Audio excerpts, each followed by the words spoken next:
The region where Pittsburgh now resides once experienced multiple ice ages, times when it was covered by thick layers of ice. A time of warming began in this area about 50,000 years ago, transforming the icy landscape into a lush grassland and forest habitat.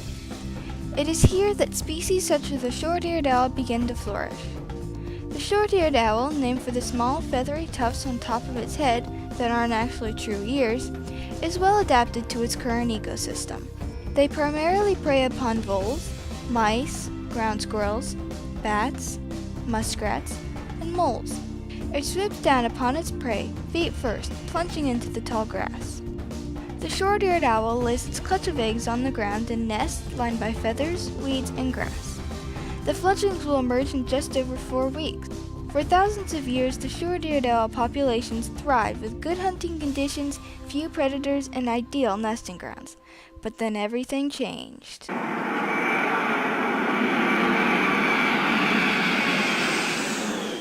Good nesting grounds became difficult to find as human developments expanded.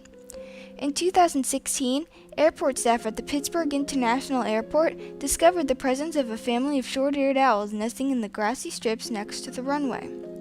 While short-eared owls are common in other places in the United States, in Pennsylvania they are listed under the Game and Wildlife Code.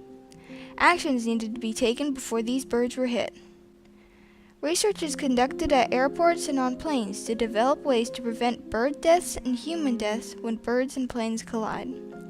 STEM has been critical in researching techniques to deter birds from flying near airports and runways, including imaginative ideas such as firing air cannons that bang loudly to scare birds away, playing recordings of predator calls, removing vegetation, and even inviting trained dogs to chase away birds. Researchers studying birds hit by planes believe that the birds often try to move out of the aircraft's way, but just don't see it in time. Specially engineered lights on airplanes could send out different wavelengths of light within the electromagnetic spectrum to alert specific bird species to the presence of an airplane, giving the birds more time to move out of the way. Another STEM initiative is a bird detecting radar.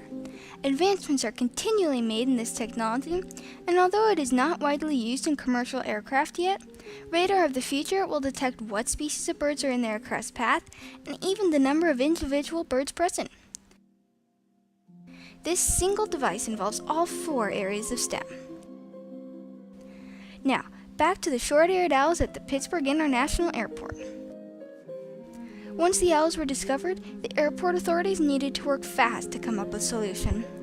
Since the owls are an endangered species in the state, the Allegheny County Airport Authority involved the U.S. Department of Agriculture and the U.S. Fish and Wildlife Service to ensure that the proper rules were followed. Permits were required to catch the owls.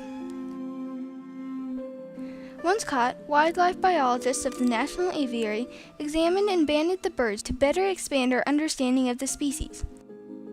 Then the owls are relocated to a safer location 25 miles away. According to the Federal Aviation Administration, the number of bird strikes has been continually rising. In 1990, the number of strikes reported was around 1,900, but now the number has increased to a shocking 10,343 in 2012. This is due to 4 factors. Number 1, larger populations of some bird species that are problematic. Number 2, birds find airports to be attractive habitats, as we saw with the short-eared owl. Number 3, there are more flights with quieter engines. And number 4, higher awareness has led to more reports of bird strikes. With this continual rise of bird strikes, we must be diligent in our use of STEM to help come up with solutions to this problem. We can all work together to keep people and wildlife safe.